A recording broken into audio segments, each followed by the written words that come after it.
Ladies and gentlemen, please welcome Chairman and CEO, Salesforce.com, Marc Benioff. Good morning, everybody. Good morning. Good morning, everybody. We're very, very excited to have you here this morning with us. We're excited to be back in London once again with a Cloudforce program, and we couldn't be more thrilled to be here. Just 2 weeks ago, we were at our Dreamforce conference in San Francisco, where we had 46,000 registered attendees at the show. It was pretty incredible. It's now the largest tech show in our industry. And what we've been able to do is take a lot of that content, and we're ready to bring it on the road now, bring it all over the world, and show customers our vision of where we think the world is going, and to really work to get them excited as we are. Over the next 2 hours, well, I should ask, how many people here were at Dreamforce 2 weeks ago? Okay, so we got quite a few. Over the next 2 hours, what my job is to excite you, to inspire you, to educate you, to motivate you, and to fundamentally to open a door, to show you what the future looks like, and to help you walk through that door. And that's what I'm going to do over the next 2 hours. And to do that, I have a series of guests, very exciting guests. Two of the really great CEOs in the world are here today to help open that door for you, to inspire you, to excite you. You see, in times like these, there's never been a more important time to get that level of energy so that we can become more successful. You read the newspapers, you read the television, you get kind of depressed. You go, oh, geez, what's happening to my business? Well, no, is this going to happen to me? What's going to happen to my job? And in our world and in our community and at Salesforce, it really is not about that. It's about creating success, about creating more successful customers, creating more successful companies, creating more successful users.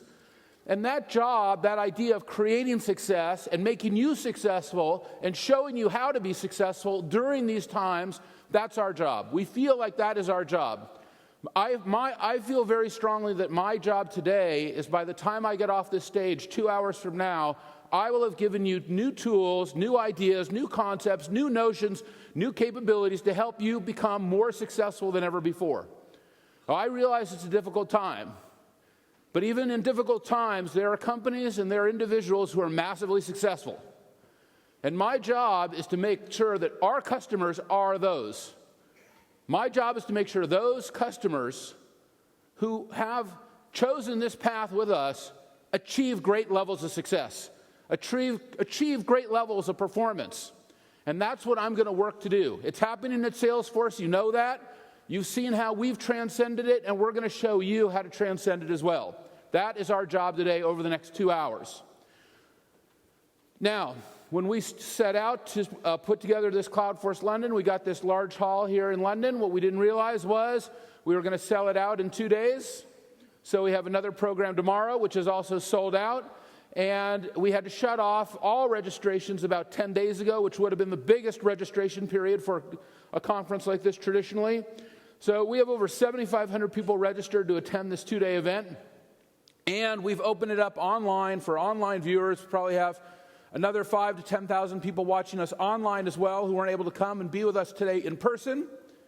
And we have asked others, our partners, to come and show you what they're doing, to show you their capabilities and their technologies. And we have a whole kind of trade show put together for you. And we have 38 breakout sessions where you can learn more in detail about what's going on. Now, before I begin, I want to show you our safe harbor statement. Salesforce.com is a publicly traded company, and this is the safe harbor statement. This is our new safe harbor statement. It's more social, more mobile, more cloud than ever before. For 13 years, we've been pounding stages like this across the world, and our message has been fundamentally simple. And that fundamentally simple message is, there is change that is happening. There is change that is happening in our industry. And the change that is happening in our industry, we've seen over and over again. It's driven by Moore's Law. It's driven by the fundamental aspects of technology that many of us are familiar with today. That is the power of it. Great to see you. Nice. Good to have dinner with you last night. So, we had a nice dinner. Came in from Hamburg. So, we know change is coming. Change is coming in our industry. It's inevitable. We've seen it go from IBM and the mainframes to client-server computing. We've seen us go into client-server and start to see the emergence of cloud computing.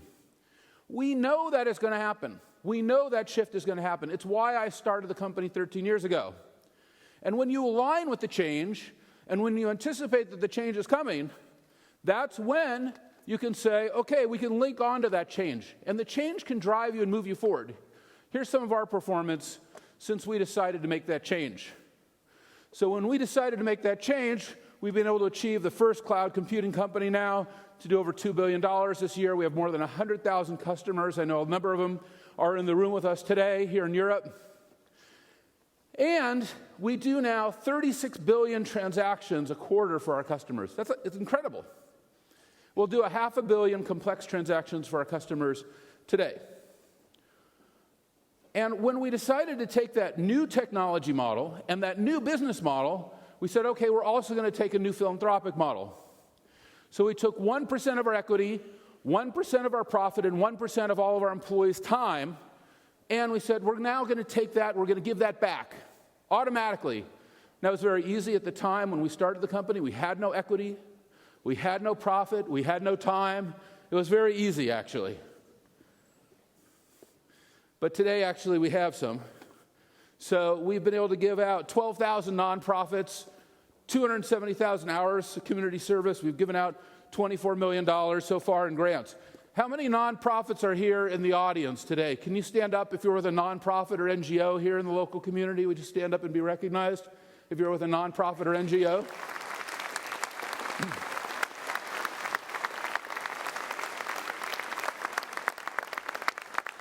Oh, we have some great ones in the room today. And the great ones that are in the room today are great local ones like Just CRM and community foundation networks based on their Just Giving program, and really great. I was at the cabinet minister's office yesterday, Francis Maud, and he had a incredible white paper on the focus on giving and philanthropy in the UK, and the amount of compassion that comes out of this country is awesome. And these two philanthropies that we also work with were profiled there, so I wanted to put them on the slide and recognize them and welcome them. Let me tell you what I love about my job. What I love about my job is the change. It's the change. It's that things are constantly moving, constantly getting more exciting every single day. That's what I love about my job. Whether it was when I started with mainframe computing and moving on to mini computers. I met somebody yesterday who used to work at DEC, Digital Equipment Corporation. I'm sure most people in this room probably don't even know what a DEC is, but it was one of the great computer companies, actually, of all time. And then we moved into client-server computing. And I should mention, when we were in mainframes, there was a great leader of our industry. It was Thomas Watson Jr. And when we moved to mini computers, actually, the CEO of DEC was Ken Olsen. He was terrific. Great visionaries, great leaders with huge visions of how they were going to make companies more successful. And then, of course, we move into client-server computing, and one of those great leaders is here today to talk to us about that, Michael Dell, who's in the front row. And it was incredible. And I'm going to actually we're going to do a detailed conversation this afternoon with Michael and talk about some of that history. And then we've moved into mobile computing, and we've seen great leadership from other fantastic leaders in our industry, like Steve Jobs. And now we're moving into a social revolution led by a 26-year-old in Palo Alto, California, Marc Zuckerberg. Amazing. And in each one of these paradigms, these great leaders emerge, these new technologies emerge, this next generation of value gets created. This is what's awesome. This is what gets us so excited. It's what gets me to be able to get up, for almost 30 years and come out here and try to get as excited as I possibly can to say, wow, it's happening again, and we can do even more. But this time it is different. And this time it is different, and I'll tell you why. And the reason why it's different this time is when we talk about a social revolution, and we talk about 1 billion people on social networks, like you've seen and like we're going to talk about later. What we didn't see was that kind of very deep crossover between technology and society. Because what had not happened the last time I was in London? Well, I was only here a few short months ago. But since then, what have we had? One of the biggest, most interesting events ever in the history of the world, the Arab Spring. And the Arab Spring is happening, and we see these images coming on the television, we see them on the web, we see them in newspapers, right? And you've all seen these photos. Because it was shocking in our industry to see these signs, thank you, Facebook, you know? It's a social revolution. And they're using social technology to make it happen.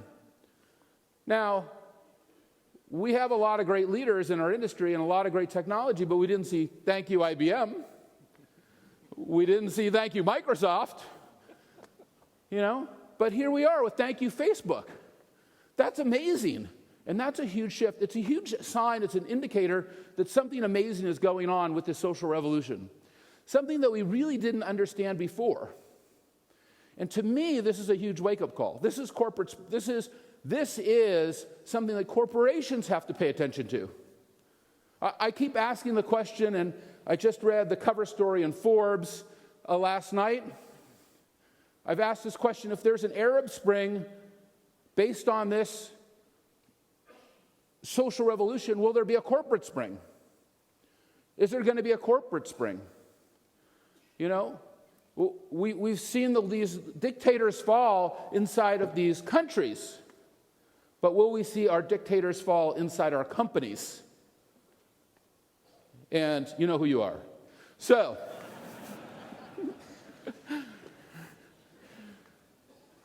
it is amazing, I think, because you have to respond. You can't just say it's not happening. You can't sit there in denial. Oh, they're going to go back home. Oh, it's not that. The product quality actually is pretty good. Oh, the changes in the industry are not as severe as what they're saying. Oh, that this didn't really happen in our store. Oh, that ad isn't really that bad. No. With corporate networks and social networks and this social revolution, it is a huge change. And I think we all recognize that. Anybody who uses technologies recognize that. Look at this. Look at what's happened since the last time I was in London. 1.1 billion users are on these social networks. Isn't that awesome?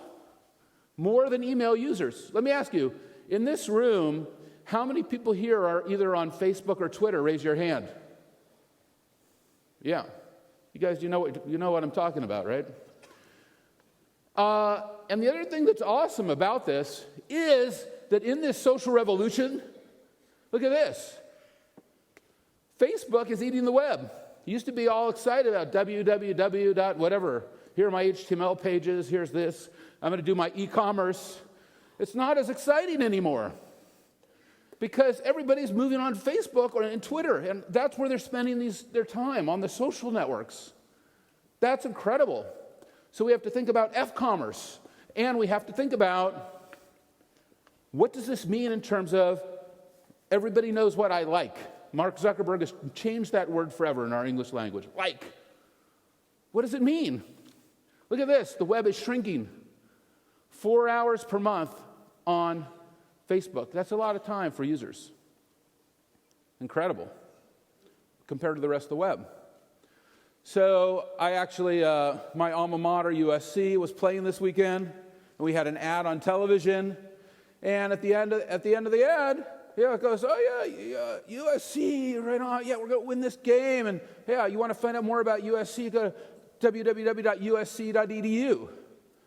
And I'm like sending an email to the CEO, of USC. I'm on the board, and I'm like, hey, that's not right anymore. We actually need facebook.com/USC, and let's get all the users together and let's get everybody liking USC on Facebook and let's build a community. You could have run that ad 10 years ago. Now, here's another amazing fact. Mobile apps. Mobile apps use more than web browsers today to access the internet. So you can see that with the mobile technology. Michael will show you in his pocket, he's got an awesome, mobile browser. He wants information off the net, bam, he's going to grab it off the net. He's not going to have to open up his laptop to get it anymore. 81 minutes a day. Facebook users are 2 times more active than desktop users on these mobile devices. And look at this. Desktops and laptops, not quite as high growth as they used to be. We're going to talk to Michael about this later today. And where do we see this incredible growth? Smartphones, and in tablets. Phenomenal. It's changing. The world is changing. And that's what it's supposed to do. The world is supposed to change. Things are not supposed to stay the same all the time. The only question is, are we changing? Are we evolving? Are we growing? Are we changing our ideas, our concepts, our notions of how we work? Of how we're going to be successful? Because if the world is changing, we have got to change. I'm not delivering the same slides that I did the first time I came to London to talk about computing 30 years ago. Probably would not have been a very good presentation. It was also a much smaller presentation at that time, I would tell you. It's not just about consumers, it's about enterprise. Look at this. Look at the number of CIOs who are planning to deploy tablets inside their enterprise. Fastest ramping mobile device ever. How many people in this room own an iPad? Raise your hands. Wasn't even available a year ago. Stunning. Stunning. But this social revolution, this change, the mobility, the social networks, the cloud, it's created a social divide. I see it when I go all over the world. I go all over the world, and it's kind of my USC story. USC is quite not social, not quite there yet, and it's true of a lot of organizations. Haven't made the leap yet, not quite on board yet, haven't grabbed that momentum yet. Why is that? Why is it that we create organizations that are not social, but that we can see that our customers are social? We can find them out there. We can see what they're doing. Michael's done that really well. He's going to talk about that in a second. Employees are social on Facebook or on our employees' social networks. They're acting. What about our company? Are we really social? In marketing, in sales, in product development, in manufacturing, in our leadership? I think that Forbes asked the question really well. Here's the cover story this week. Came out 3 days ago. I just added the slide 5 minutes ago. Social power and the coming corporate revolution. Why employees and customers will be calling the shots, by David Kirkpatrick. Pretty good cover. Not soft power, not hard power, social power. What brought down Tunisia, Egypt, Syria? Is it soft power or hard power? That's how we used to talk. It's not. It's social power. So this is a change. But for us in this room, who are in corporations primarily and in enterprises and doing IT systems, and automating your HR and your commerce and automating all aspects of your company, it's like, okay, how? How does your enterprise bridge that social divide? How do you do it? What are the steps? 1, 2, 3, 4, 5, 6. This is not the presentation I did the last time that I was here in London. You all know that. I'm sure that many of you were in that presentation because it's changed. The world has changed so much in just a year, in just 1 year. And what I want to talk to you about over the next 2 hours is our prescription for change. Here's what you do. Because for me, what has happened is I've been doing my presentations, and I used to do a whole presentation on something called Cloud 2. How many people here remember the Cloud 2 presentation? Yeah. So, not talking about Cloud 2. Because it doesn't matter anymore. The real issue is, how do you make this change? And as I delivered it, customers would come up to me, starting kind of at the tail end of this Cloud 2 presentation, and say, all right, I know, but I want to know, what do I do? 1, 2, and 3. So 1 is really all about creating this next generation customer social profile. We're going to talk about that today. You need to know more about your customers than ever before. I got to this amazing hotel last night. Amazing. It's a brand new hotel here in London. It's awesome. And I walked into the hotel, and I've been on the airplane, we have Wi-Fi, I was tweeting, heading to London, Cloudforce London, sold out, amazing. Michael Dell is going to be there, Angela Ahrens is going to be there, fantastic. Make sure you're there. I'm on my Facebook page, talking about it, putting links in on my favorite restaurants in London, going to Nobu next night, tonight, so excited. This is going to be great. Talking all about all the new products, how Dreamforce was, all these things. Really excited. Walk into the hotel. They go, Mr. Benioff, so great that you're here. We're so excited about Cloudforce London too. We saw your tweets. We saw your Facebook entry, and we made the reservation for you at Nobu. You got the best table. That did not happen.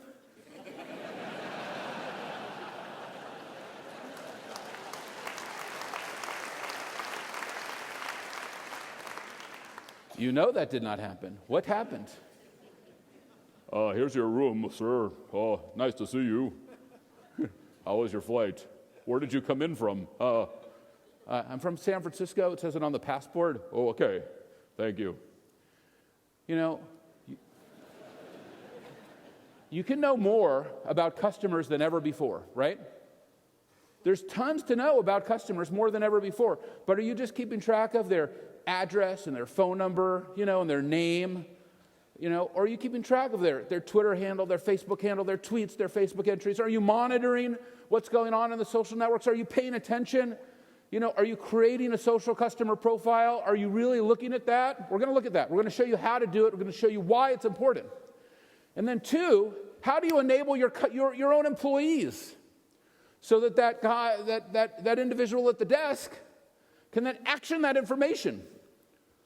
How can they collaborate? How can they collaborate? Why is it that I know more about these strangers on Facebook than I do about my own employees? Why do I know more about these strangers on Twitter than I know about my own family in many cases? It's amazing. It's stunning. Well, we can co-opt these. We can co-opt these paradigms, and we can develop new tools for collaboration. And we can have new tools for connecting and selling. Because we can connect more deeply, because we can know more about the customer.